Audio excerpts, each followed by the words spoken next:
Hello students, welcome to the lecture series of Indian Traditions, Culture and Society। आज के इस video lecture में हम लोग यूनिट 3 के मल्टीपल चॉइस क्वेश्चंस जो हैं उनको डिस्कस करेंगे। तो चलिए स्टार्ट कर लेते हैं। फर्स्ट क्वेश्चन है हमारा, what is the literal meaning of Buddha? क्योंकि गौतम बुद्ध से ही रिलेटेड है, गौतम बुद्ध को बुद्धा भी बोला गया है, तो बुद्धा का मीनिंग क्या होता है? Option A awakened one, the enlightenment one, सन्यासी, बोथ ए एंड बी। तो अवेकन्ड कौन होता है? जागृत। और एनलाइटनमेंट का मतलब क्या होता है? ज्ञानोदय का होना, है ना, ज्ञान की प्राप्ति होना। तो बेसिकली जो गौतम बुद्ध थे, जब उनको ज्ञान की प्राप्ति हो गई थी तो एक तरह से उनका जो सेल्फ है वो जागृत हो गया था। तो इसका जो ऑप्शन सही होगा वो होगा option D, both A and B. Question number second, इसमें दो स्टेटमेंट दिए गए हैं क्वेश्चन नंबर सेकंड में। मीमांसा जो फिलॉसफी हमने पढ़ी थी उसके बारे में दो स्टेटमेंट हैं। पूर्व मीमांसा philosophy was propagated by sage Jaimini, a disciple of Ved Vyas. Second, the main objective of the Purva Mimamsa school is to interpret and establish the authorities of the Veda. तो हमें बताना है कि इनमें से कौन सा जो स्टेटमेंट है वो करेक्ट है। तो पहला स्टेटमेंट ये कहता है कि मीमांसा फिलॉसफी जो है वो सेज जैमिनी ने दी थी, और जो कि वेद व्यास के जो थे शिष्य थे। तो ये पहला स्टेटमेंट हमारा बिल्कुल सही है। दूसरा स्टेटमेंट ये कहता है कि जो पूर्व मीमांसा फिलॉसफी है वो वेदों की अथॉरिटी और वेदों को इंटरप्रिटेशन या वेदों को एस्टैब्लिश करने की दिशा में काम करती है। ठीक है, उसका मेन ऑब्जेक्टिव यही है कि वेदों की अथॉरिटी एस्टैब्लिश हो सके। तो हमारा जो सेकंड स्टेटमेंट है वो भी करेक्ट है। तो इसका आंसर होगा option C, both first and second. The stories used for teaching that tell about the Buddha's previous lifes are called. ऐसी स्टोरीज जो बुद्धा की प्रीवियस लाइफ्स के बारे में बताती हैं वो कौन सी हैं? अरहट्स, स्तूपास, प्राजनास या जताकास? तो वो है ऑप्शन डी, जताकास। Question number 4, Mahavira was, Mahavir जो थे वो कौन से तीर्थंकर थे? है ना, महावीर जो थे कौन से तीर्थंकर थे?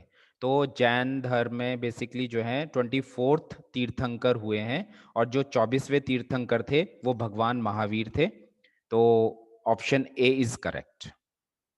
Next question, who among the following was the proponent of अजीविका फैटलिज्म स्कूल ऑफ इंडियन फिलोसफी? फैटलिज्म या आजीविका फिलॉसफी किसे कहते हैं? फैटलिज्म का मतलब होता है भाग्य पर भरोसा करना, भाग्यवाद फैटलिज्म कहलाता है। तो ये जो फिलॉसफी थी ये किसने दी थी? ठीक है, तो इसका ऑप्शन बी करेक्ट है, मक्काली घोषाल। नेक्स्ट, सत्व, rajas and tamas are the three qualities of. सत्व, राजस और तमस जो है तीन क्वालिटी, ये किसकी हैं? सत्व का मतलब होता है अच्छे कर्मों की तरफ मोड़ने वाला गुण। ठीक है, राजस का मतलब होता है जो हमारी क्रियाएं होती हैं, जो हमारी इच्छाएं होती हैं उससे रिलेट करते हैं। और तमस का मतलब होता है अज्ञानता या निष्क्रियता। ठीक है, तो बेसिकली ये तीनों क्वालिटी किसकी हैं? तो इसके ऑप्शन है पुरुष, प्रकृति, माया या ऑल ऑफ दीज। तो option B is correct, prakriti. प्रकृति में तीनों गुण पाए जाते हैं। Question number 7, according to Shankaracharya ultimate reality is. जो आदि शंकराचार्य हुए हैं उनके अकॉर्डिंग अल्टीमेट रियलिटी क्या है? वो सगुण ब्रह्म है, गॉड है, निर्गुण ब्रह्म है या नन ऑफ दीज है? ठीक है, तो वो हमारा जो इसमें ऑप्शन है करेक्ट वो है ऑप्शन सी, निर्गुण ब्रह्म। अब देखिए जो निर्गुण ब्रह्म है ना, वो एक ऐसा ब्रह्म है, एक ऐसी रियलिटी है जो तीन क्वालिटी है प्रकृति की, सत्व, राजस और तमस, उन तीनों से परे है। ठीक है, उन तीनों गुणों से परे है। तो निर्गुण ब्रह्म है, मतलब ऐसा ब्रह्म जिसके अंदर कोई गुण नहीं है। नेक्स्ट है, प्रकृति मीन्स मैटर और पुरुष मीन्स सेल्फ। तो prakriti and purusha are the two ultimate realities in existence. किस फिलॉसफी के अकॉर्डिंगली ये होता है? कौन सी फिलॉसफी कहती है कि प्रकृति और पुरुष जो है दो अल्टीमेट रियलिटीज हैं? तो इसका आंसर है option D, Sankhya philosophy. Next question is, the system which do not accept the authorities of Veda. वेदों की अथॉरिटी को ऐसा कौन सा सिस्टम है जो नहीं मानता? तो option A orthodox, option B heterodox, option C theistic and option D atheistic. तो option B is correct, heterodox. Heterodox वो सिस्टम है जो वेदों की अथॉरिटी को नहीं मानते हैं। तो जो चारवाक और आजीविका फिलॉसफी है वो बेसिकली कौन सी है, वो हिट्रोडॉक्स फिलॉसफी है। Question number 10, who is the founder of Vaisheshika philosophy? Kanad, Kapila, Jaimini और गौतम। तो option A Kanad is correct. Next, in which century Bhakti movement begin? Bhakti movement जो था किस सेंचुरी में स्टार्ट हुआ था? 6th century BC, 7th century, 8th century, 9th century. Sorry मैंने BC बोला। 6th century AD, 7th century AD, 8th century AD, 9th century AD. तो option B is correct, 7th century BC. Now different Sufi schools और orders in India were known as. Sufi movement में हम different Sufi schools के बारे में पढ़ते हैं, और जो सूफी स्कूल्स होते हैं उनको क्या बोला जाता है? उनको खानखा बोला जाता है, उनको कलंदर्स बोला जाता है, सिलसिला बोला जाता है, या दरवेश बोला जाता है? तो option C is correct, Silsila. Question number 13, which was the language adopted by Bhakti saints to preach their ideas to the masses? जो भक्ति मूवमेंट चला था, उस भक्ति मूवमेंट में जितने भी भक्ति मूवमेंट को चलाने वाले लोग थे, चाहे वो मीराबाई रही हो, है ना, चाहे वो रहीम जी रहे हो, कबीर जी रहे हो, गुरु नानक जी रहे हो, है ना, ये भक्ति मूवमेंट से जुड़े रहे हैं।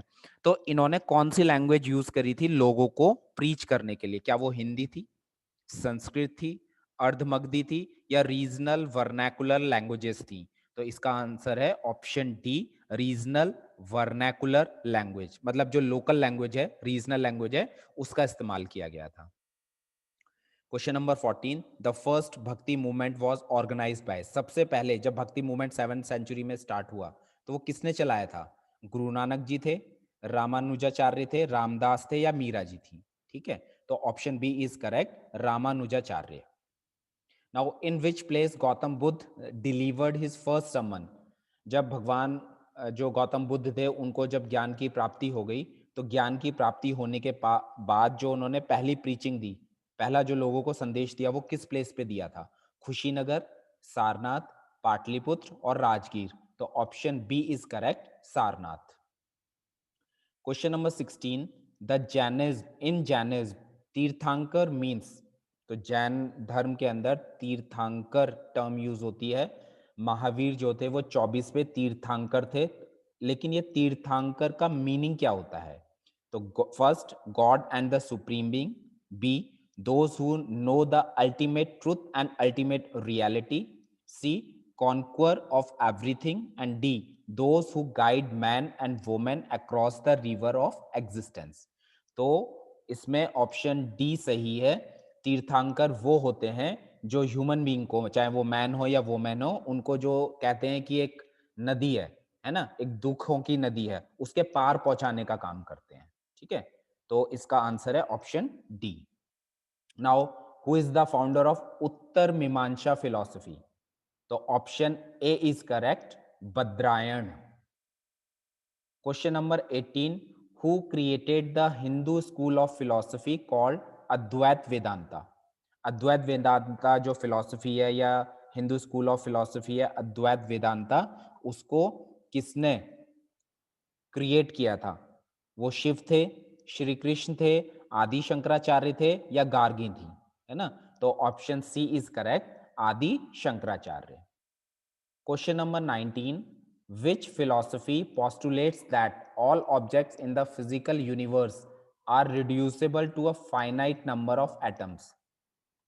ऐसी कौन सी फिलॉसफी है जो ये बताती है कि जो भी मटेरियल प्रेजेंट है इस फिजिकल यूनिवर्स में, वो उसको एटम तक रिड्यूस कर सकते हैं और एटम को काउंट कर सकते हैं? फाइनाइट नंबर लिखना है ना, तो हर एक मटेरियल जो है एटम तक रिड्यूस हो जाता है। ये किस फिलॉसफी ने कहा? A Vaisheshika philosophy, B Nyaya philosophy, C Vedanta philosophy, D yoga philosophy. तो इसका ऑप्शन है correct option A Vaisheshika philosophy. Now question number 20, philosophy of yoga was given by. बहुत ही सिंपल क्वेश्चन है ये, है ना, तो वृदुकांता, बाणभट्ट, ऐतरेय और पतंजलि। ठीक है, तो option D Patanjali is correct. Now question number 21 थोड़ा सा चेंज करके दिया है ना। इसमें एक तरफ लिस्ट 1 में आपके फिलॉसफी के नेम है जो हमने 6 फिलॉसफी पढ़ी हैं, और लिस्ट 2 में जो है बेसिकली ये फिलॉसफी किसने दी उनके नाम है, तो इनको मैच करना है ना, और मैच करके कोड में से बताना है। ठीक है, तो जो न्याय फिलॉसफी थी, न्याय फिलॉसफी दी थी गौतम बुद्ध ने, सॉरी गौतम मुनि जो हुए हैं उन्होंने दी है। तो ये ए किससे मैच करेगा, 3 से मैच करेगा। अब देख लीजिए ए में 3 कहाँ आ रहा है, सी पार्ट में आ रहा है, तो इसमें सी पार्ट ही जो है वो करेक्ट होगा। विशेषिका फिलॉसफी कनाड ने दी थी, विशेषिका फिलॉसफी कनाड 4, तो बी का क्या हो गया, ये 4 हो गया। ठीक है, सांख्य फिलॉसफी जो दी थी वो कपिल ने दी थी, योगा पतंजलि ने दी थी, पूर्व मीमांसा जैमिनी ने दी थी, और उत्तर मीमांसा बद्रायण ने दी थी। तो answer C is correct, 3 4 5 6 1 2। Question number 22, which school is originally called Sanatan Dharma? कौन सा स्कूल है जिसको ओरिजिनली सनातन धर्म बोला जाता है? नास्तिक स्कूल, आस्तिक स्कूल, चार्वक स्कूल, या none of the these, none of the above? इसका आंसर है आंसर बी आस्तिक स्कूल। आस्तिक स्कूल को ही पहले सॉरी सनातन धर्म को पहले आस्तिक स्कूल बोला जाता था। Now which of the following school is known as Lokayata? Lokayata मतलब लोगों का। ठीक है, तो ऐसा कौन सा स्कूल है जिसको लोकायत बोलते हैं? और लोकायत का मीनिंग यहाँ पे दिया गया है। लोकायत का मतलब होता है संस्कृत में नेचुरलिस्ट, और अगर पाली लैंग्वेज में देखें तो वर्ल्डली, वर्ड से रिलेटेड। तो Ajivika school, Astik school, Charvaka school, and none of the above. तो option C is correct, Charvak school. Now question number 24, four मठ established by आदि शंकराचार्य are? ऐसे कौन से जो थे, क्या कहते हैं, 4 मठ थे जो आदि शंकराचार्य ने बनाए थे? जोशीमठ, द्वारिका, पुरी, श्रृंगेरी।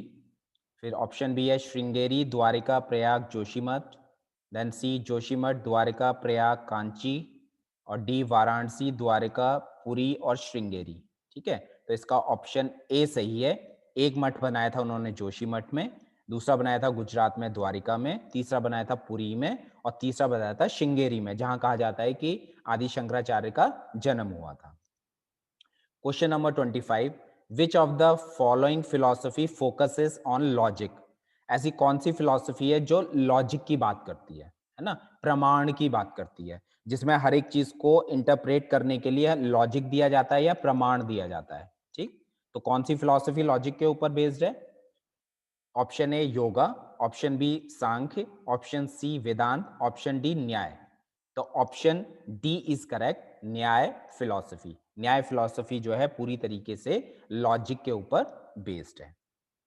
तो आज हमने इस लेक्चर में टोटल 25 क्वेश्चंस डिस्कस किए हैं। ठीक है, आप लोग चैनल देखते रहिए, सब्सक्राइब करते रहिए, और स्टूडेंट के साथ शेयर करते रहिए। जल्दी ही आपके लिए यूनिट 4 और यूनिट 5 के भी मल्टीपल चॉइस क्वेश्चंस जो हैं आने वाले हैं। तब तक के लिए थैंक यू।